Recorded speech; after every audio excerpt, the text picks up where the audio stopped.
नमस्कार। प्रादेशिक समाचार के साथ मैं प्रियंका। पहले मुख्य समाचार। सीबीएसई 10वीं बोर्ड के परिणाम में राज्य के 99.81 विद्यार्थी हुए सफल, बेटियां बेटों से रहीं आगे। राज्य में कोरोना संक्रमण की रफ्तार में गिरावट दर्ज, सक्रिय मामलों की संख्या घटकर हुई 234। उच्च न्यायालय के निर्देश पर रांची नगर आयुक्त ने 15 दिनों के भीतर बिना नक्शा के बने भवनों को तोड़ने का दिया आदेश। और टोक्यो ओलंपिक में नीरज चोपड़ा ने पहले प्रयास में फाइनल में बनाई जगह। महिला हॉकी टीम आज सेमीफाइनल मुकाबले में अर्जेंटीना से भिड़ेगी। और समाचारों से पहले एक जरूरी संदेश। देश भर में 18 वर्ष से अधिक आयु के सभी लोगों के लिए सरकारी केंद्रों में निःशुल्क टीकाकरण अभियान चलाया जा रहा है। हमारे युवा श्रोताओं से अपील है कि वे कोविड रोधी टीका जरूर लगवाएं और दूसरों को भी इसके लिए प्रेरित और सहयोग करें। कोरोना महामारी के प्रति आप कोई भी लापरवाही न बरतें, क्योंकि कोरोना अब भी हमारे लिए बड़ा खतरा बना हुआ है। जब तक आवश्यक न हो, घर से बाहर न निकलें और इन आसान उपायों का पालन करें। मास्क लगाएं, 2 गज की सुरक्षित दूरी बनाए रखें, बार-बार हाथ धोएं और चेहरा साफ रखें। कोविड से संबंधित जानकारी और मार्गदर्शन के लिए राष्ट्रीय हेल्पलाइन काम कर रही हैं। इनके नंबर है 011-2397-8046 और 1075। इसके अलावा राज्य हेल्पलाइन नंबर 104 डायल कर समस्या का त्वरित समाधान लिया जा सकता है। और अब समाचार विस्तार से। केंद्रीय माध्यमिक शिक्षा बोर्ड द्वारा कल जारी किए गए 10वीं बोर्ड के परिणामों में बेटियों ने एक बार फिर से बेटों से बाजी मार ली है। देश में 99.04% विद्यार्थी सफल घोषित किए गए हैं, जबकि राज्य में 99.81% विद्यार्थियों ने सफलता पाई है। राज्य के 5 विद्यार्थी 99.8% अंक लाकर प्रदेश के टॉपर घोषित हुए हैं, जिनमें से 3 लड़कियां हैं। राज्य में कोरोना संक्रमण की रफ्तार में गिरावट दर्ज की गई है। पिछले 24 घंटे में कोरोना के 28 मरीज स्वस्थ हुए, जबकि 23 नए मरीजों की पुष्टि हुई। फिलहाल प्रदेश में सक्रिय मामलों की संख्या 234 है और कोरोना से स्वस्थ होने की दर 98.45% हो गई है। राज्य के 12 जिलों में कल कोरोना के एक भी नए मामले नहीं मिले हैं। इधर राज्य में कोविड टीकाकरण के तहत अब तक 97,93,373 लोगों को कोविड के टीके लगाए जा चुके हैं। पिछले 24 घंटे में 48,510 लोगों को टीके की पहली डोज दी गई। वहीं 24,066 लोगों ने कोविड टीके की दूसरी डोज ली। राष्ट्रीय टीकाकरण अभियान के अंतर्गत देश ने अब तक 48 करोड़ से अधिक टीके लगाने की महत्वपूर्ण उपलब्धि हासिल की है। कल एक ही दिन में 51,51,000 से अधिक डोज दी गई। इस अभियान के अंतर्गत 18 से 44 वर्ष के आयु समूह में अभी तक 5 राज्यों मध्य प्रदेश, गुजरात, राजस्थान, महाराष्ट्र और उत्तर प्रदेश में कोविड रोधी टीके की 1 करोड़ से अधिक डोज दी गई है। इसी आयु समूह में आंध्र प्रदेश, असम, छत्तीसगढ़, दिल्ली, हरियाणा, झारखंड, केरल, तेलंगाना, हिमाचल प्रदेश, ओडिशा, पंजाब, उत्तराखंड और पश्चिम बंगाल में 10 लाख से अधिक लाभार्थियों को कोविड वैक्सीन की पहली डोज दी गई है। केंद्र सरकार कोविड महामारी के दौरान लोगों की सुविधा के लिए बनाई गई राष्ट्रीय स्तर की हेल्पलाइन नंबर के बारे में लोगों को जागरूक कर रही है। सूचना और प्रसारण मंत्रालय अपने विभिन्न विभागों के माध्यम से इन हेल्पलाइन के बारे में जागरूकता बढ़ा रहा है। विभिन्न हेल्पलाइन नंबर इस प्रकार हैं। कोविड संबंधी सवालों के जवाब देने के लिए स्वास्थ्य और परिवार कल्याण मंत्रालय की हेल्पलाइन है 1075। राज्य हेल्पलाइन नंबर है 104। महिला और बाल विकास मंत्रालय की चाइल्ड हेल्पलाइन है 1098। वरिष्ठ नागरिकों के लिए सामाजिक न्याय और अधिकारिता मंत्रालय की हेल्पलाइन है 14567। मनोवैज्ञानिक सहायता के लिए राष्ट्रीय मानसिक स्वास्थ्य और तंत्रिका विज्ञान संस्थान निम्हांस का नंबर है 080461100007।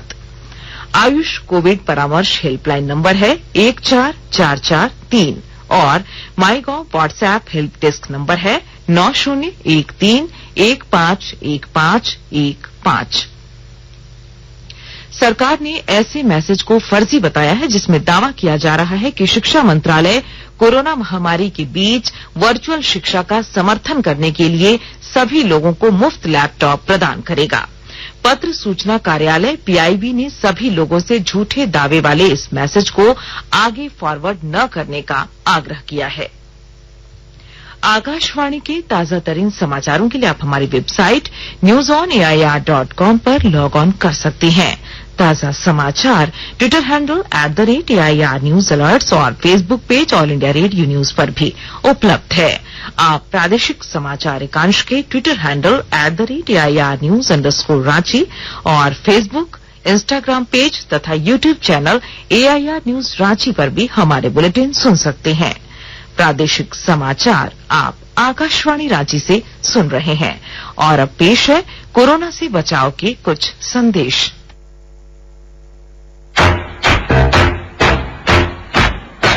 चलो एक शुरुआत करें, चलो एक फैसला आज करें, मास्क नहीं तो टोकेंगे, कोरोना को रोकेंगे। चलो एक वादा कर दिए हैं, चलो कुछ वादा कर दिए हैं, मास्क नहीं तो टोकेंगे, कोरोना को रोकेंगे। भारत सरकार द्वारा जनहित में जारी। कोविड-19 से बचाव और सुरक्षित रहने के 3 उपाय। मास्क लगाएं, 2 गज दूरी है जरूरी, सुरक्षित दूरी रखें, हाथ और मुंह साफ रखें।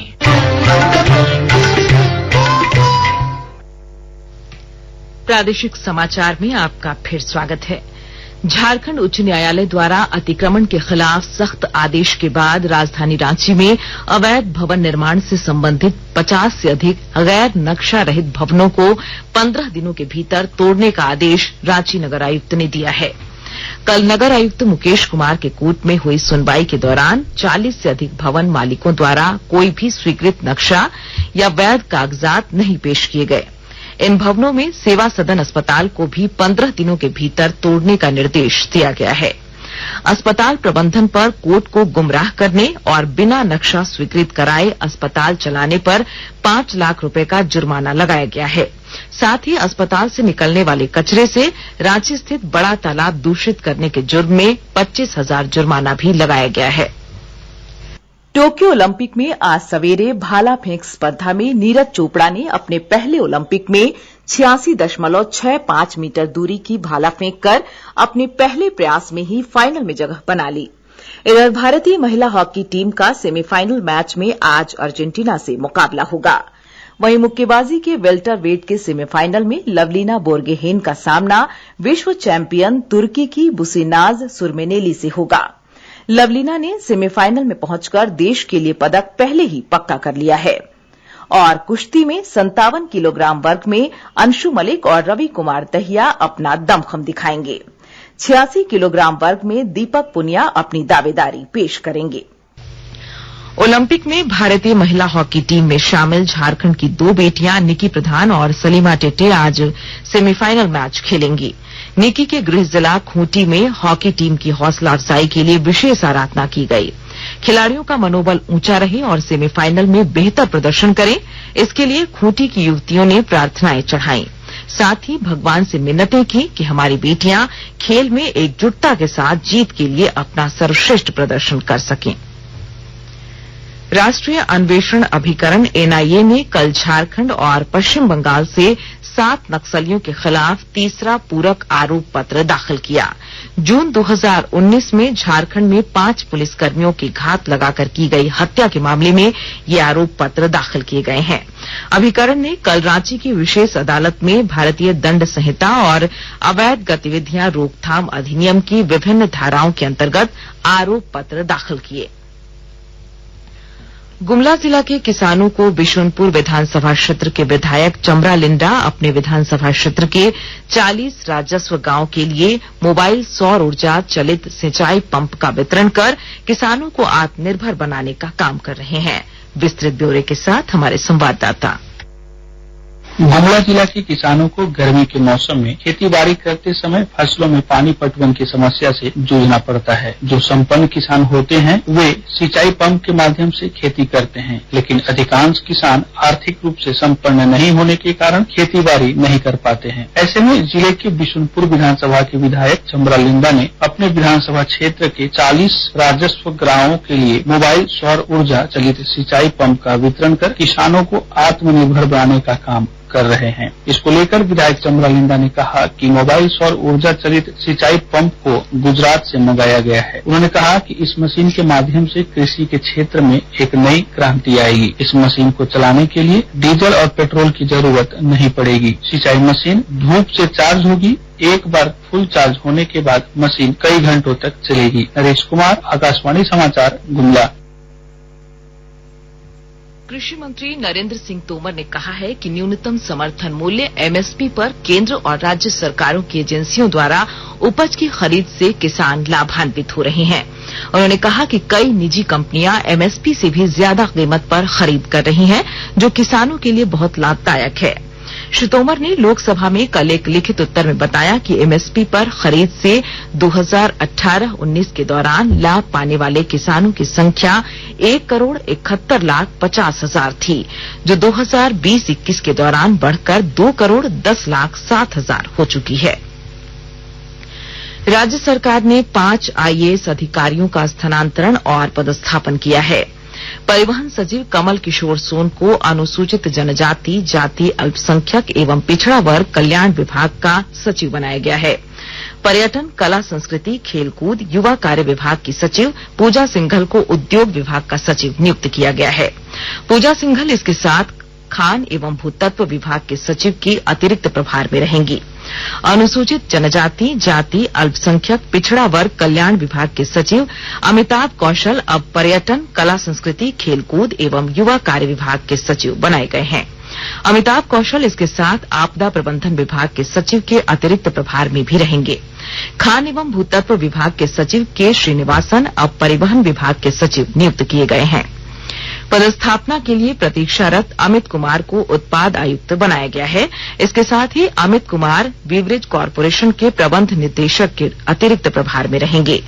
श्रीकृष्ण लोक प्रशासन संस्थान के उप निदेशक हिमांशु मोहन झारखंड लोक सेवा आयोग के सचिव नियुक्त किए गए हैं। गोड्डा जिले के लिए भारतीय रेल ने 6 से 3 नई पैसेंजर ट्रेनों की सौगात दी है।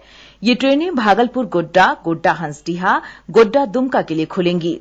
वहीं दुमका पोड़ैयाहाट डेमू ट्रेन का भी गोड्डा तक विस्तार कर दिया गया है। रेलवे ने इसकी अधिसूचना भी जारी कर दी।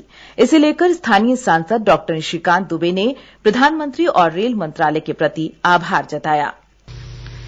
सड़क परिवहन और राजमार्ग मंत्रालय ने बैटरी चालित वाहनों को पंजीकृत प्रमाण पत्र जारी करने या नवीनीकरण तथा नए पंजीकरण चिन्ह के लिए शुल्क के भुगतान से छूट देने के लिए एक अधिसूचना जारी कर दी है। मंत्रालय ने कहा है कि ई मोबिलिटी को प्रोत्साहन देने के लिए यह अधिसूचना जारी की है।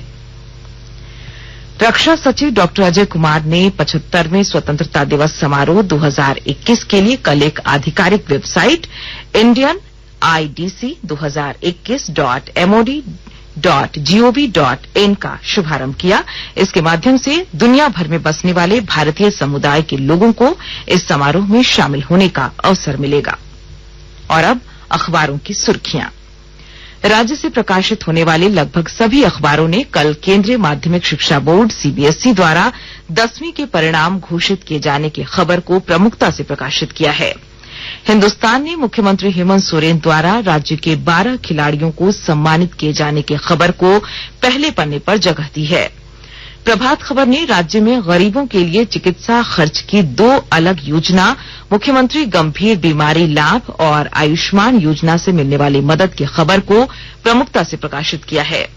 दैनिक भास्कर ने झारखंड में अवैध भवन निर्माण मामले में 40 भवनों पर नगर आयुक्त द्वारा कार्रवाई के आदेश की खबर को पहली सुर्खी बनाई है। दैनिक जागरण ने राज्य सरकार द्वारा आधा दर्जन भारतीय प्रशासनिक सेवा के अधिकारियों के तबादले की खबर को प्रमुखता से प्रकाशित किया है।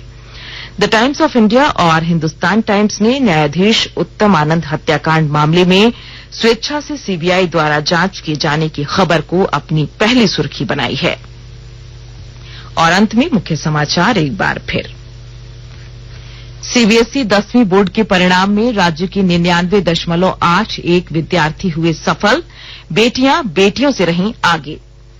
राज्य में कोरोना संक्रमण की रफ्तार में गिरावट दर्ज, सक्रिय मामलों की संख्या घटकर हुई 234।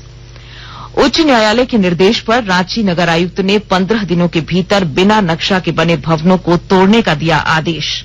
और टोक्यो ओलंपिक में नीरज चोपड़ा ने पहले प्रयास में फाइनल में जगह बनाई। महिला हॉकी टीम आज सेमीफाइनल मुकाबले में अर्जेंटीना से भिड़ेगी।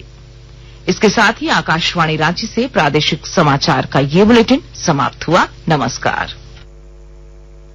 घर में रहिए, सुरक्षित रहिए और सुनते रहिए आकाशवाणी।